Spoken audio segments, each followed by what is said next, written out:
अर्जुन ने कहा, है कृष्ण, पहले आपने कर्म संन्यास की सराहना की और आपने मुझे भक्ति युक्त कर्मयोग का पालन करने का उपदेश भी दिया। कृपापूर्वक अब मुझे निश्चित रूप से अवगत कराएं कि इन दोनों में से कौन सा मार्ग अधिक लाभदायक है। परम भगवान ने कहा, कर्म संन्यास और कर्मयोग दोनों मार्ग परम लक्ष्य की ओर ले जाते हैं, लेकिन कर्मयोग कर्म संन्यास से श्रेष्ठ है। वे कर्मयोगी जो न तो कोई कामना करते हैं और न ही किसी से घृणा करते हैं, उन्हें नित्य सन्यासी माना जाना चाहिए। हे महाबाहु अर्जुन, सभी प्रकार के द्वंद्वों से मुक्त होने के कारण वे माया के बंधनों से सरलता से मुक्ति पा लेते हैं। केवल अज्ञानी ही सांख्य या कर्म संन्यास को कर्मयोग से भिन्न कहते हैं। जो वास्तव में ज्ञानी हैं, वे यह कहते हैं कि इन दोनों में से किसी भी मार्ग का अनुसरण करने से वे दोनों का फल प्राप्त कर सकते। परमेश्वर श्री कृष्ण कहते हैं कि कर्म संन्यास के माध्यम से जो प्राप्त होता है उसे भक्ति युक्त कर्मयोग से भी प्राप्त किया जा सकता है। इस प्रकार जो कर्म संन्यास और कर्मयोग को एक समान देखते हैं, वही वास्तव में सभी वस्तुओं को यथावत रूप में देखते हैं। भक्तियुक्त होकर कर्म किए बिना पूर्णतः कर्मों का परित्याग करना कठिन है। हे महाबलशाली अर्जुन, किंतु जो संत कर्मयोग में संलग्न रहते हैं, वे शीघ्र परम परमेश्वर को पा लेते हैं। जो कर्मयोगी विशुद्ध बुद्धि युक्त हैं, अपने मन तथा इंद्रियों को वश में रखते हैं और सभी जीवों की आत्मा में आत्मरूप परमात्मा को देखते हैं, वे सभी प्रकार के कर्म करते हुए कभी कर्म बंधन में नहीं पड़ते। कर्मयोग में दृढ़ निश्चय रखने वाले सदैव देखते, सुनते, स्पर्श करते, सूंघते, चलते फिरते, सोते हुए, श्वास लेते हुए, बोलते हुए, त्यागते हुए, ग्रहण करते हुए और आंखें खोलते या बंद करते हुए सदैव यह सोचते हैं, मैं करता नहीं हूँ।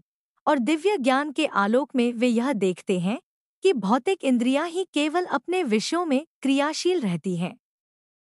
वे जो अपने कर्मफल भगवान को समर्पित कर सभी प्रकार से आसक्ति रहित होकर कर्म करते हैं, वे पाप कर्म से उसी प्रकार से अछूते रहते हैं जिस प्रकार से कमल के पत्ते को जल स्पर्श नहीं कर पाता।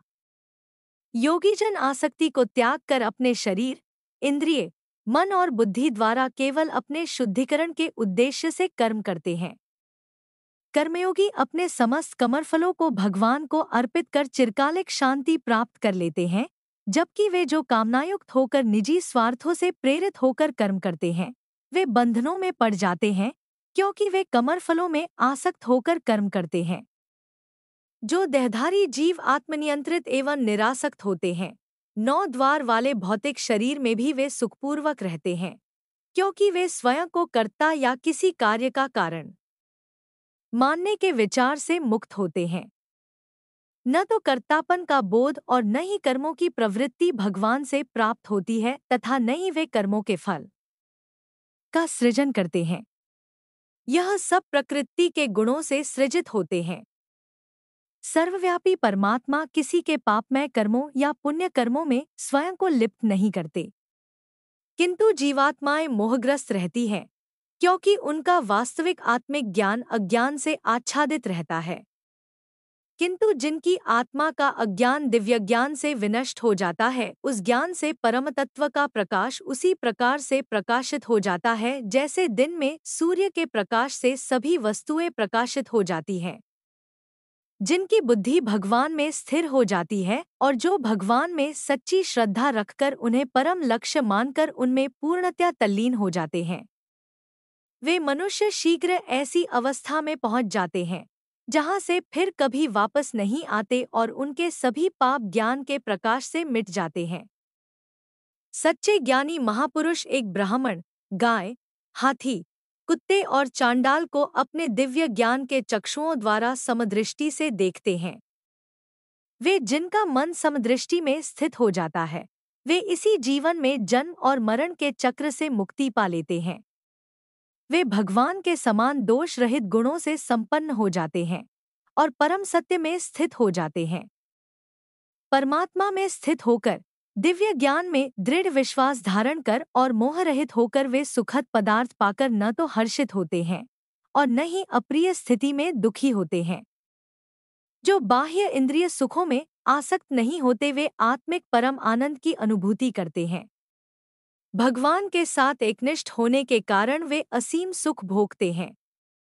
इंद्रिय विषयों के संपर्क से उत्पन्न होने वाले यद्यपि सांसारिक मनोदृष्टि वाले लोगों को आनंद प्रदान करने वाले प्रतीत होते हैं, किंतु वे वास्तव में दुखों के कारण हैं। हे कुंती पुत्र, ऐसे सुखों का आदि और अंत है, इसलिए ज्ञानी पुरुष इनमें आनंद नहीं लेते। वे मनुष्य ही योगी हैं जो शरीर को त्यागने से पूर्व कामनाओं और क्रोध के वेग को रोकने में समर्थ होते हैं। केवल वही संसार में सुखी रहते हैं।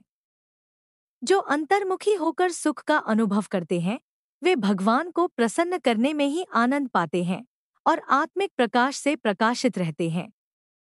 ऐसे योगी भगवान में एकीकृत हो जाते हैं और भौतिक जीवन से मुक्त हो जाते हैं। आंतरिक प्रकाश दिव्य ज्ञान है जो भगवान की कृपा द्वारा हमारे भीतर अनुभूति के रूप में तब प्रकट होता है जब हम भगवान के शरणागत हो जाते हैं। वे पवित्र मनुष्य जिनके पाप धुल जाते हैं और जिनके संशय मिट जाते हैं और जिनका मन संयमित होता है, वे सभी प्राणियों के कल्याणार्थ समर्पित हो जाते हैं तथा वे भगवान को पा लेते हैं और सांसारिक बंधनों से भी मुक्त हो जाते हैं। ऐसे सन्यासी भी जो सतत प्रयास से क्रोध और काम वासनाओं पर विजय पा लेते हैं एवं जो अपने मन को वश में कर आत्मलीन हो जाते हैं, वे इस जन्म में और परलोक में भी माया शक्ति के बंधनों से मुक्त हो जाते हैं। समस्त बाह्य इंद्रिया सुख के विषयों का विचार न कर अपनी दृष्टि को भौहों के बीच के स्थान में स्थित कर नासिका में विचरने वाली भीतरी और बाहरी श्वासों के प्रवाह को सम करते हुए इंद्रिय, मन और बुद्धि को संयमित करके जो ज्ञानी कामनाओं और भय से हो जाता है, वह सदा के लिए मुक्त हो जाता है। जो भक्त मुझे समस्त यज्ञों और तपस्याओं का भोक्ता, समस्त लोकों का परम भगवान और सभी प्राणियों का सच्चा हितैषी समझते हैं, वे परम शांति प्राप्त करते हैं।